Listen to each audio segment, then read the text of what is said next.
You believe the Quran is perfect, right? Yes. So if the Quran is the word of Allah, right? Yes.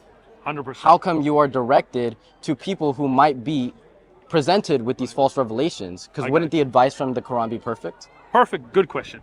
So let me explain it. So again, Allah doesn't tell us to go to the Bible to know what's right from wrong. But Allah tells us that, look, when you're being told about these stories, when you're being told about the different prophets, like, you can consult the people of scripture, they also know Yeah, them. yeah. But then Allah says in Surah Al-Ma'idah that, "O Muhammad, I have revealed to you the Qur'an, and this is the muhaymin, this is the criterion. So if you're in any doubt about what the people of the scriptures say, then follow the Qur'an."